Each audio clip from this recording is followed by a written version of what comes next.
আসসালামু আলাইকুম প্রিয় দর্শক, অন্য মঞ্চের আলাপচারিতায় আপনাদের সকলকে আমন্ত্রণ জানাচ্ছি। প্রিয় বন্ধুরা, প্রীতি, সালাম এবং শুভেচ্ছা নেবেন। সবাইকে ইংরেজি নতুন বছরের শুভেচ্ছা জানিয়ে শুরু করছি আজকের পর্ব। গত 2-3 দিন ধরে শুনছি যে একদিকে ভারত যেমন তারেক রহমানের উপরে তাদের বাজি ধরেছে, আসন্ন রাজনীতিতে নির্বাচনে যেভাবেই হোক যদি তারেক রহমান বিজয়ী হন তাহলে ভারত তাকে সমর্থন করবে, বা আরো খোলামেলা বলা যায় যে ভারতই চাইছে যে তারেক রহমান আগামীতে বাংলাদেশের প্রধানমন্ত্রী হোক। তাহলে আওয়ামী লীগের কি হবে? এবং সেই জায়গায় বলা হচ্ছে যে ভারত সম্প্রতি আওয়ামী লীগের দিক থেকে মুখ সরিয়ে নিয়েছে। এবং কেন মুখ সরিয়ে নিয়েছে এটা নিয়েও অনেক মুখরোচক গল্প চালু আছে। সেই বিষয়টি নিয়ে আমি আজকে আলোচনা করব, কিন্তু তার আগে এই জানাজার মাঠে যে একটি মঞ্চ থেকে বিএনপির পক্ষ থেকে একটি বিবৃতির মতো বলা যায় যে বক্তব্য পাঠ করা হলো, যেটি পাঠ করেছেন স্থায়ী কমিটির সদস্য শ্রদ্ধেয় নজরুল ইসলাম খান। আমি ধরেই নেব যে এটা বিএনপির দলীয় বক্তব্য, এটা ব্যক্তি নজরুল ইসলাম খানের বক্তব্য নয়। এবং সেখানে তিনি বলেছেন যে এই মৃত্যুর দায় থেকে ফ্যাসিবাদী হাসিনা কখনো মুক্তি পাবে না। এই যে ভরা মজলিসে এই তথ্যটি যে দেওয়া হলো, আমার কাছে মনে হচ্ছে যে এটি এক ধরনের গীবত, এবং এখানে না বললেও পারা যেত। বেগম খালেদা জিয়া আদালতের রায়ে বন্দী ছিলেন, কিন্তু তিনি কতদিন কারাগারে ছিলেন, কতদিন বঙ্গবন্ধু মেডিকেল ইউনিভার্সিটির কেবিনে ছিলেন, আর কতদিন তার বাসভবন গুলশানের ফিরোজায় ছিলেন। এবং বেগম খালেদা জিয়া যে মারা গিয়েছেন, এই মৃত্যুর কারণ কি? তিনি কি লিভার ডিজিজে মারা গেছেন, যেটা তিনি দীর্ঘদিন ভুগছিলেন, এবং তার চিকিৎসার জন্য আহ দেশের বাইরে থেকে বিশেষজ্ঞ এনে তার লিভারের চিকিৎসা করা হয়েছিল? তার হাঁটুর সমস্যায় কি তিনি মারা গেছেন? না, তিনি মারা গেছেন একদম খুব স্পেসিফিক। আজকে আমি আবারও বলছি, আমি এর আগে বারবার বলার চেষ্টা করছি, এবং আমি একজন বিশেষজ্ঞ হিসেবে দায়িত্ব নিয়ে এই কথাটা বলছি, কারণ আমি জনস্বাস্থ্য বিশেষজ্ঞ, আমি এইটা নিয়ে 25 বছরের বেশি কাজ করছি। তো খালেদা জিয়া ওই যে 21শে নভেম্বর সশস্ত্র বাহিনীর দিবসে যিনি গিয়েছিলেন, যিনি নানান রোগে শোকে ভুগছেন, যার শরীরে রোগ প্রতিরোধ ক্ষমতার ঘাটতি ছিল, তাকে ওইরকম একদম পাবলিকলি নিয়ে গিয়ে তার মাস্ক গলায় ঝুলিয়ে তাকে একদম মানে বলা যায় যে তাকে মৃত্যুর সামনে ঠেলে দেওয়া হয়েছে, এবং সেখান থেকে তার সংক্রমণ হয়েছে, এবং তিনি মারা গিয়েছেন প্রধানত তার ফুসফুসে ফাঙ্গাস ইনফেকশন হয়েছিল। এই ফাঙ্গাস ইনফেকশন 80 বছরের একজন আহ নারী, এবং যার আরো অনেকগুলো ক্রনিক ডিজিজ আছে, তার যদি হয় তাহলে তার আসলে বেঁচে থাকার সম্ভাবনা খুব কমে যায়। সুতরাং বারবার কেন বিএনপি খালেদা জিয়ার মৃত্যুর দায় আওয়ামী লীগ কিংবা শেখ হাসিনার উপরে চাপানোর চেষ্টা করছে, এটা আমি বুঝতেছি না। যদি তারা আসলেই জানতে চায়, দে শুড ইনভেস্টিগেট যে কেন কিভাবে খালেদা জিয়া মারা গেছেন। 80 বছর তিনি বেঁচেছেন, বর্ণাঢ্য রাজনৈতিক জীবন, তার প্রতি শ্রদ্ধা আমরা সবাই জানাচ্ছি, কিন্তু তার মৃত্যু নিয়ে অন্যের ঘায়ে অন্যায় ভাবে যদি দায় চাপানো হয়, তাহলে আমরাও দাবি তুলবো যে ইট শুড বি ইনভেস্টিগেটেড। এবং ইনভেস্টিগেশন করলে আল্লাহ না করুক হয়তো এটাও বেরিয়ে যাবে যে কারা তাকে সেদিন এই সশস্ত্র বাহিনী দিবসের ওই সমাবেশে, যেখানে অনেক মানুষ এসেছিল, সেখানে যেতে বাধ্য করেছিল। এছাড়া আরো কিছু ঘটনা খুব পীড়াদায়ক ছিল, যে দেখলাম যে কোনো একটা ইউনিয়ন বিএনপির সভাপতি তিনি বলছেন যে এই জানাজার পরে 32 ভাঙতে গিয়েছেন। মানে এইটা তো আমরা আশা করতে পারি না। ওই জানাজায় অনেকেই গিয়েছিলেন, এবং ওই জানাজায় যারা আওয়ামী লীগের অনুসারী তারাও গিয়েছিলেন, এবং সেখানে একজনকে আইডেন্টিফাই করা হলো সে আওয়ামী লীগের অনুসারী, এবং তাকে এমন মারা মারা হয়েছে যে এখন তিনি বেঁচে আছেন নাকি মারা গেছেন সেটা আমি জানি না। তো এই বিষয়গুলো কিন্তু খুব পীড়াদায়ক, এবং যে মুহূর্তে তারেক রহমান দাবি করছেন যে তিনি অনেক চেঞ্জ হয়ে গেছেন, বা তারেক রহমানের লোকজন বলছেন যে 17 বছর দেশের বাইরে থেকে একটা উন্নত বিশ্বে থেকে তিনি তার দৃষ্টিভঙ্গি পাল্টেছে, তার রাজনীতি পাল্টেছে, তিনি নিজেও পরিবর্তিত হয়েছেন, কিন্তু এই ঘটনাগুলো কিন্তু সেই পরিবর্তনের আহ কথা বলে না। প্রায় 33টা দেশের সরকারের প্রতিনিধিরা এসেছিলেন, তার মধ্যে আলোচনায় সবচেয়ে বেশি আছে ভারতের বিদেশ মন্ত্রী, বা আমরা যাকে পররাষ্ট্রমন্ত্রী বলি, ডক্টর জয়শঙ্কর। এই জয়শঙ্কর 4 ঘন্টার জন্য ঢাকা এসেছিলেন। তিনি একটি সামরিক বিমানে করে এসেছিলেন, কুর্মিটোলা বিমানবন্দরে নেমেছেন, এবং জয়শঙ্করের এই আশাটা খুবই তাৎপর্যপূর্ণ ছিল। এবং যেহেতু বেগম খালেদা জিয়ার মৃত্যুতে অনেক দেশের সরকারি প্রতিনিধিরা এসেছেন, ভারত যে কোনো প্রতিনিধি পাঠাইতে পারতেন, কিন্তু তারা গুরুত্বপূর্ণ একজন প্রতিনিধিকে পাঠিয়েছেন। এটার একটা রাজনৈতিক তাৎপর্য রয়েছে। এবং যেহেতু বাংলাদেশে এই মুহূর্তে হাদির মৃত্যুর পরে স্লোগান হচ্ছে ঢাকা না দিল্লি, আবার ভারত বিরোধী রাজনীতি করে জামাত, বিএনপিও করে, সুতরাং ডক্টর জয়শঙ্করের প্রতি কোনো রকমের যদি আক্রমণ করা হয় বা অসম্মান করা হয়, এই কারণে জয়শঙ্কর যখন বাংলাদেশে এসেছিলেন তখন ভারতে বাংলাদেশের সীমানা বরাবর 21টা ব্রহ্মস মিসাইল কিন্তু তাক করা ছিল। মানে যদি জয়শঙ্করকে আক্রমণ করা হয় বা কোনো কিছু হয়, তাহলে ওই মিসাইল দিয়ে বাংলাদেশকে আক্রমণ করার প্রস্তুতি ছিল। এখন জয়শঙ্কর কেন এসেছিলেন? সবচেয়ে ইন্টারেস্টিং ব্যাপার হলো যে ডক্টর ইউনূস আপ্রাণ চেষ্টা করেছেন জয়শঙ্করের সাথে একটা বৈঠক করতে, কিন্তু জয়শঙ্কর তার এই পাত্তাই দেয়নি, ডক্টর ইউনূসের সাথে দেখাই করে। তবে ডক্টর ইউনূসের 3জন উপদেষ্টার সাথে তার দেখা হয়েছে। আসিফ নজরুল, যিনি ভারত বিরোধী রাজনীতির অন্যতম প্রধান পুরুষ, এই ছবিটা দেখেন যে মনে হচ্ছে যে প্রভুর সামনে ভৃত্য দাঁড়িয়ে আছে। তো এই হলো আমাদের রাজনীতিবিদদের ভণ্ডামি। কি বার্তা তিনি দিয়েছেন? তিনি খুব স্পষ্টভাবে বলেছেন যে এটা ভারতের পক্ষ থেকে শেষবারের মতো বলা হচ্ছে যে বাংলাদেশে একটা ফ্রি, ফেয়ার অ্যান্ড ইনক্লুসিভ নির্বাচন যেন হয়। এবং আরো বলেছেন যে একটি মর্যাদাশীল জাতি হিসেবে যা যা করণীয়, দেশ হিসেবে যা যা করণীয়, ভারত বাংলাদেশের কাছে সেটা প্রত্যাশা করে, এবং সেটা যদি না করে তাহলে বাংলাদেশের সামনে দুর্দিন আসবে এবং বাংলাদেশ হয়তো পাকিস্তানের মতো একটা দেশে পরিণত হবে। তো এই যে ডক্টর জয়শঙ্করের আশা, এবং তিনি এসে আহ, ভারতের প্রধানমন্ত্রী নরেন্দ্র মোদীর একটি ব্যক্তিগত চিঠি, শোক বার্তা তারেক রহমানের হাতে হস্তান্তর করেছেন। এবং এই চিঠিটা নিয়েও অনেকে কথা বলেছে, কিন্তু এই চিঠিটা আসলে কূটনৈতিক শিষ্টাচার মেনে একটা চমৎকার চিঠি আমি বলবো। অনেকেই বলছে যে বেগম খালেদা জিয়া বা তার দল ভারত বিরোধী অনেক রাজনীতি করেছে, তাদের 2001 থেকে 2006 সালের সময়ে ভারতের বিচ্ছিন্নতাবাদীদের বাংলাদেশে প্রশ্রয় দেওয়া হতো, জায়গা দেওয়া হতো, বা উলফার নামে আনা 10 ট্রাক অস্ত্র ধরা পড়েছিল, অনেক কিছু এই চিঠিতে কেন উল্লেখ করা হয়নি? কিন্তু এটা আসলে একজনের মৃত্যুতে শোক জানিয়ে যে চিঠি, সেখানে এত কিছু না লিখলেও হয়। আমি শুরুতেই যেটা বলেছি যে একজন রাজনৈতিক নেত্রী হিসেবে বেগম খালেদা জিয়া মৃত্যুর পরেও আলোচিত এবং সমালোচিত হবেন। এবং আহ, বেগম খালেদা জিয়ার জানাজার এই সুযোগটা ভারত নিয়েছে শেষবারের মতো তাদের বার্তাটা বাংলাদেশ সরকারের কাছে পৌঁছে দিতে, এবং তারা দিয়েছেনও। শুরু করেছিলাম যেটা নিয়ে, যে ভারত কি আসলে আওয়ামী লীগের দিক থেকে মুখ ফিরিয়ে নিচ্ছে, এবং এই প্রশ্নটি আমাকে আওয়ামী লীগের অনেক সমর্থক অনুসারীরা করেছেন, তারা জানতে চেয়েছেন।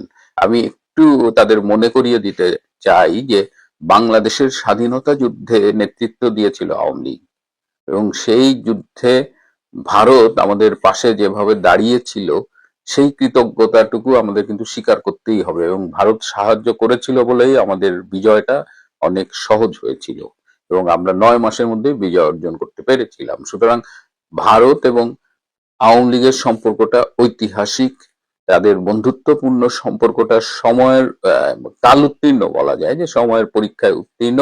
এবং বর্তমানে যে ভারতে শেখ হাসিনা সহ আওয়ামী লীগের অনেক নেতা অবস্থান করছেন, তাদের এই অবস্থানের ব্যাপারে কিন্তু ভারতে একটা সর্বদলীয় মতৈক্য আছে শেখ হাসিনার থাকার ব্যাপারে। এমনকি যখন শেখ হাসিনার বিরুদ্ধে মৃত্যুদণ্ডের রায় ঘোষিত হলো, ভারত কিন্তু এইভাবে শেখ হাসিনা এবং আওয়ামী লীগের পক্ষে তার অবস্থানটা কিন্তু অপরিবর্তিত রেখেছে। সুতরাং তারেক রহমানের বাংলাদেশে আসার সাথে সাথে এটি ভাববার কোনো কারণ নেই যে ভারত আওয়ামী লীগ থেকে মুখ ঘুরিয়ে নিয়েছে। বাংলাদেশের রাজনীতি একদম একদম খুব ক্রুশিয়াল মোমেন্টে চলে আসছে এখন। এই যে 12ই ফেব্রুয়ারি নির্বাচন, সেটা হবে কিনা সেটা নিয়ে কিন্তু এখনো সংশয় কাটেনি। এবং আপনারা খেয়াল করবেন যে বাংলাদেশে কিছু গুরুত্বপূর্ণ ব্যক্তি আছে যাদের হয়তো বড় দল নেই, কিন্তু মানুষ হিসেবে তারা খুব ইনফ্লুয়েন্সিয়াল, এবং তারা ইন্টারন্যাশনালি ভেরি ওয়েল কানেক্টেড। যেমন একজন হলো আনোয়ার হোসেন মঞ্জু, তিনি কেন নির্বাচনে অংশগ্রহণ করছেন না? এবং দেখেন, তিনি প্রভাবশালী উদাহরণ দেই যে তাকে গ্রেপ্তারের পরে কিন্তু আটকে রাখা যায়নি, তাকে মুক্তি দিতে বাধ্য হয়েছে এই ইউনূস সরকার। সুতরাং আরো এই এই মাসেই আসবে আমেরিকার নতুন রাষ্ট্রদূত, যিনি বাংলাদেশে আসবেন, বেন ক্রিস্টেনসন। তিনিও এই মাসে আসবেন এবং এখনো অনেক অনেক খেলা চলছে, অনেক কিছু বাকি। তো আমাদের দেখতে হবে। এই মুহূর্তে আওয়ামী লীগের যারা সমর্থক অনুসারী রয়েছেন তাদের প্রতি আমার একটা অনুরোধ থাকবে যে যার কাছে যা শোনেন ওইটা বিশ্বাস করে আপনাকে স্ট্রেসড হইতে হবে না, আপনি ওইটা শুনে মন খারাপ করবেন না। আর যদি মনে করেন যে যা শুনবেন বিশ্বাস করবেন, তাহলে দোহাই লাগে রাজনীতির বর্তমান যে জটিল পরিস্থিতি তাতে আপনি এইগুলো বাদ দিয়ে আপনি একটু ভালো থাকার চেষ্টা করেন। কালকে ডক্টর জয়শঙ্করের 4 ঘন্টার যে ঝটিকা সফর ঢাকায়, সেটা খুব নাটকীয় ছিল। নাটকীয় বলতে এর পরতে পরতে সমস্ত দারুণ দারুণ ঘটনা ঘটে, চমকপ্রদ। তিনি তো কুর্মিটোলা এয়ারপোর্টে নেমেছেন, ওটা হচ্ছে এয়ারবেস।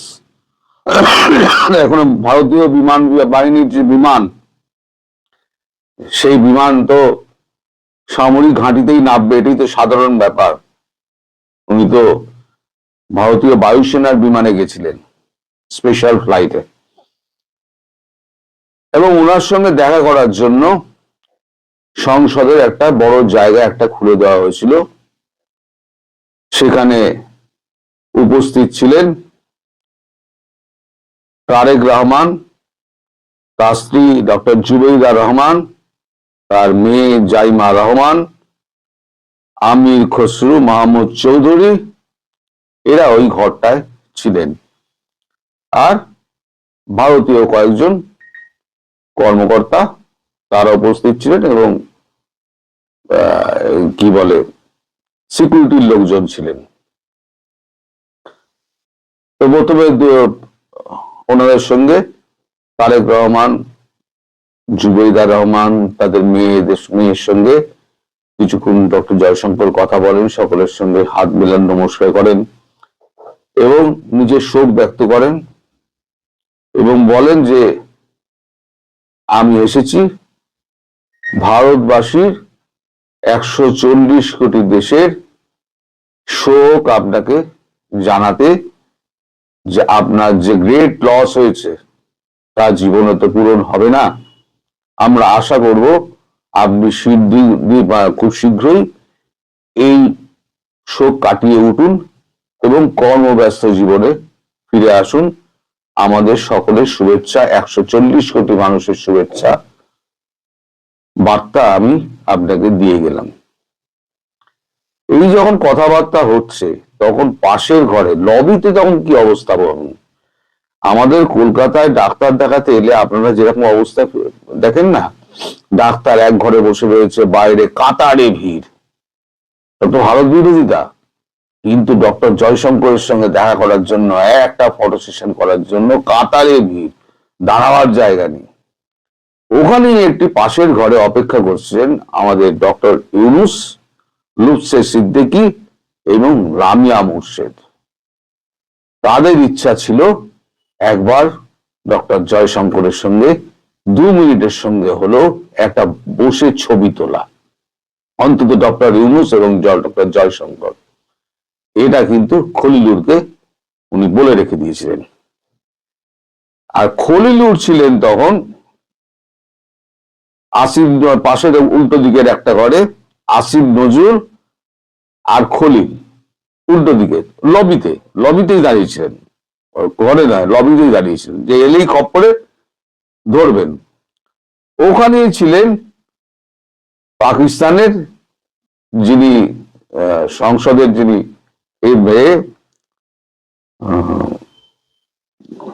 কি বলে,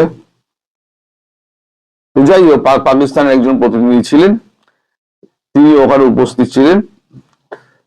স্পিকার, সব পাকিস্তান পার্লামেন্টের স্পিকার, তিনি উপস্থিত ছিলেন।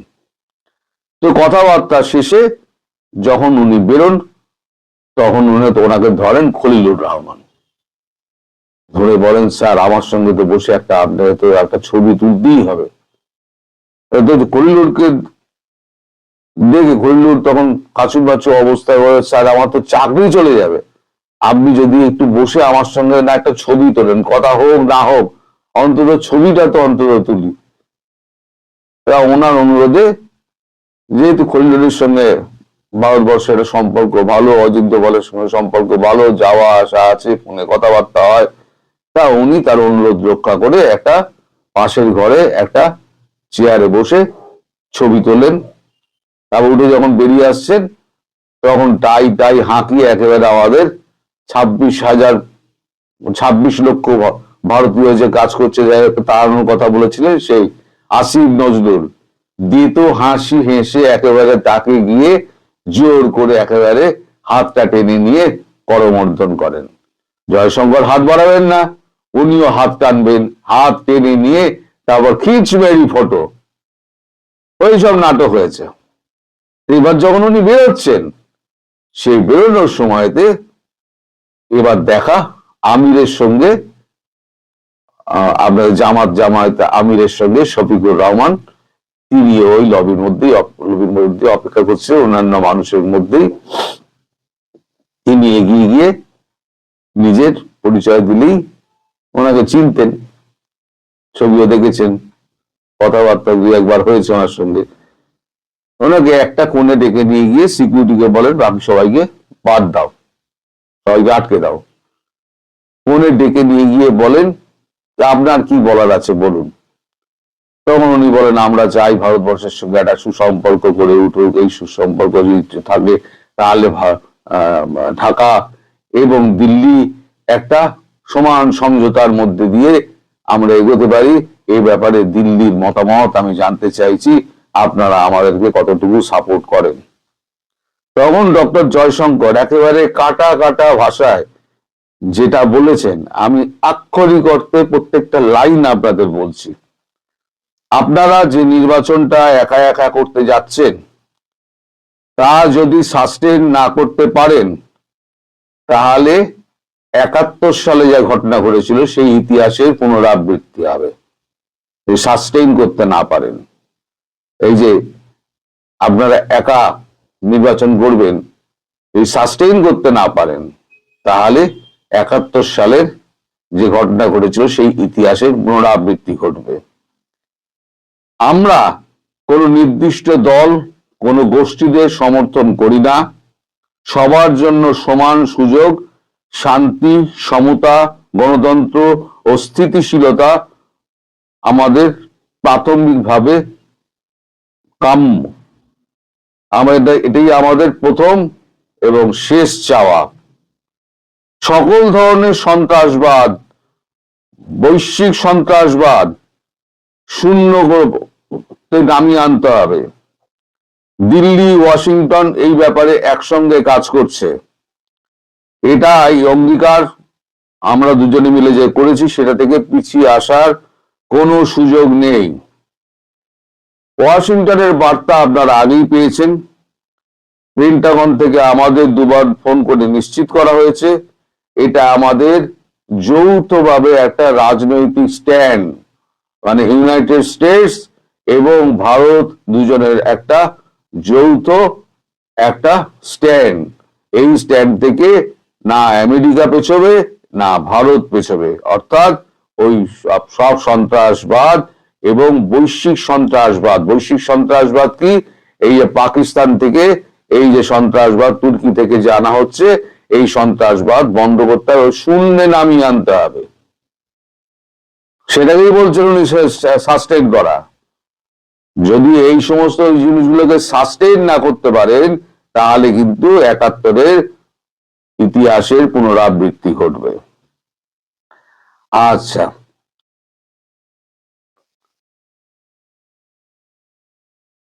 সৎ প্রতিবেশী হিসেবে ভারত বাংলাদেশকে চায়, এর অন্যথা ভারত সহ্য করবে না। এরপরে যখন কথা শেষ হয়ে যায়, কথা হয় মাত্র 7 মিনিট 45 সেকেন্ড। একেবারে প্রত্যেকটা জিনিস আমাদের নোট হয়। 7 মিনিট 45 সেকেন্ড কথা বলার পর উনি যখন বেরিয়ে যাবেন সেই সময় তো ওনাকে একটা কাগজ ধরাতে চান জামাতের আমির। উনি বলেন যে এইভাবে ডিপ্লোম্যাটিক চ্যানেল ছাড়া এইভাবে কোনো কাগজ আমরা নিই না। আপনাকে যদি কোনো চিঠি বা কোনো অনুরোধ পাঠাতে হয় ডিপ্লোম্যাটিক চ্যানেলে পাঠাবেন। এগুলো হাতে চিঠি নোয়া, এগুলো কূটনীতিতে চলে না। আপনারা কূটনীতি নিয়ে একটুখানি খোঁজ খবর রাখুন, তাহলেই বুঝতে পেরে যাবেন। মানে এখানে একটুখানি ঠুকে দিলেন যে তোমরা কিছুই জানো না।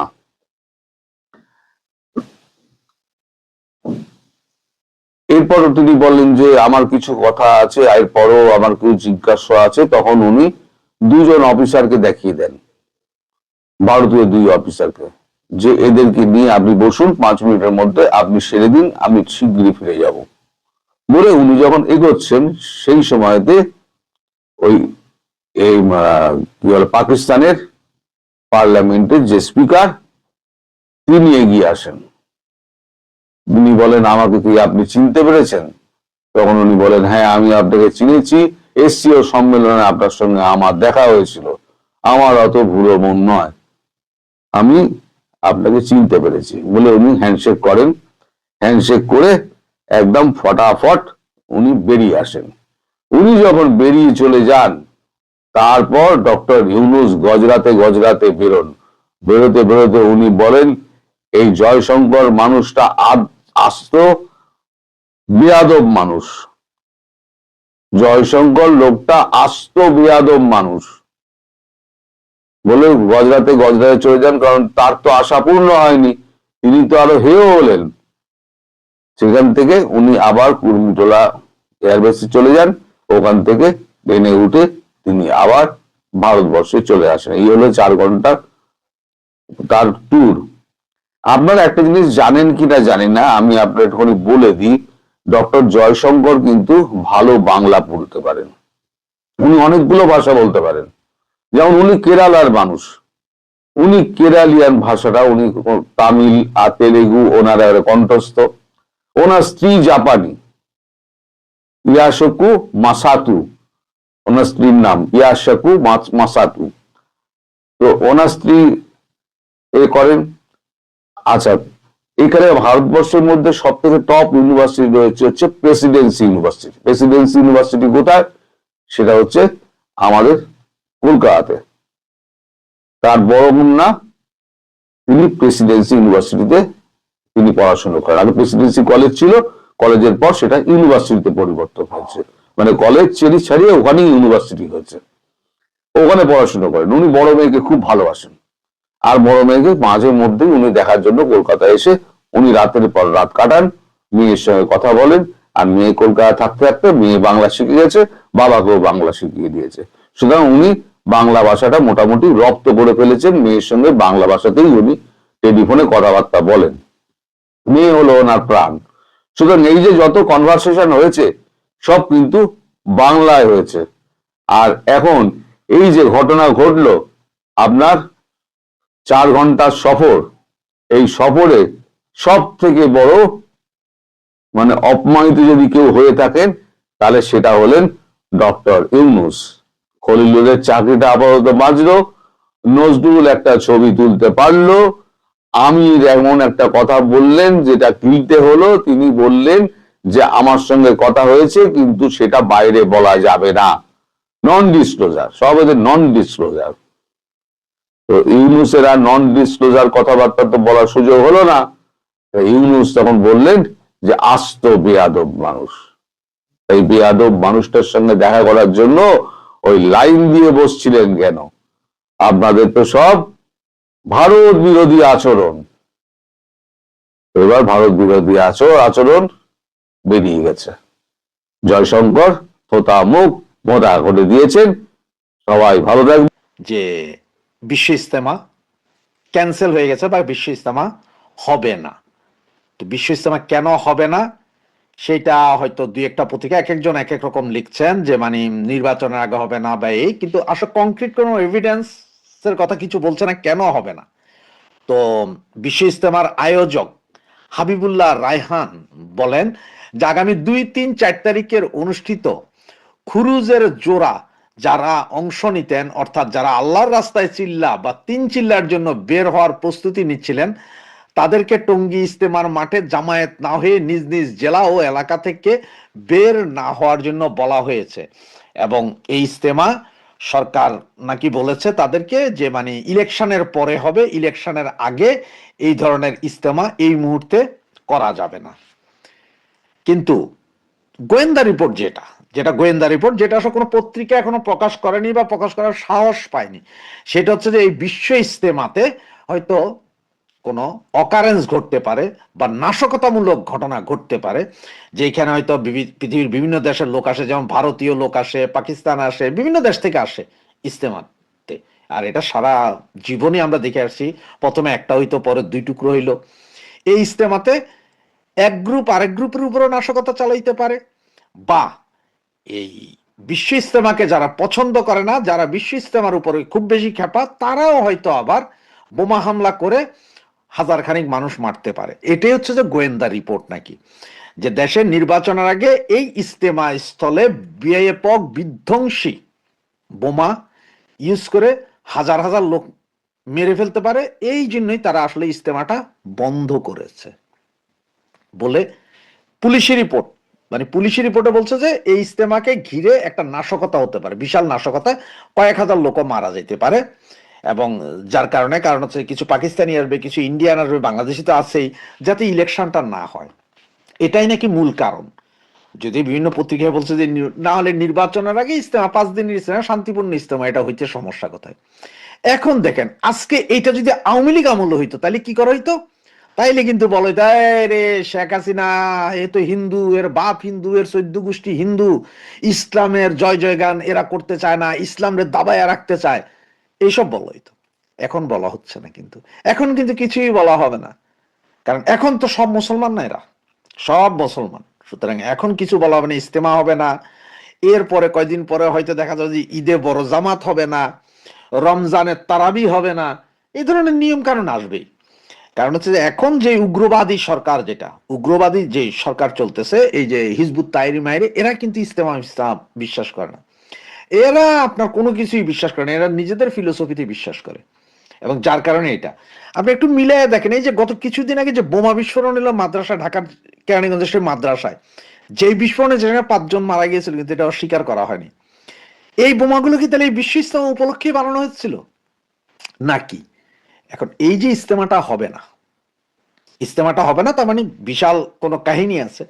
তো গোয়েন্দা রিপোর্ট, আপনাদের যেটা বলেন যে গোয়েন্দা রিপোর্ট যেটা পেয়েছি আমার হাতে আছে এই মুহূর্তে, গোয়েন্দারা যেটা বলছে, স্বরাষ্ট্র মন্ত্রণালয়ের যে রিপোর্ট আছে, সেই রিপোর্টে বলা হচ্ছে যে নাশকতা হতে পারে, হাজার খানিক লোক মারা যেতে পারে, এই জন্য ইজতেমা বন্ধ করে দেওয়া হয়েছে, প্যান্ডেল সব খুলে ফেলা হয়েছে।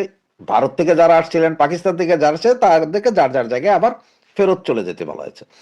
এদিকে আবার আজকে সন্ধ্যা 6টা, মানে এই মুহূর্ত থেকে বা আধা ঘন্টা পর থেকে মেট্রো বন্ধ হয়ে যাবে, ঢাকা ইউনিভার্সিটি সহ সারা ঢাকায় যে মেট্রো স্টেশন সব বন্ধ হয়ে যাবে।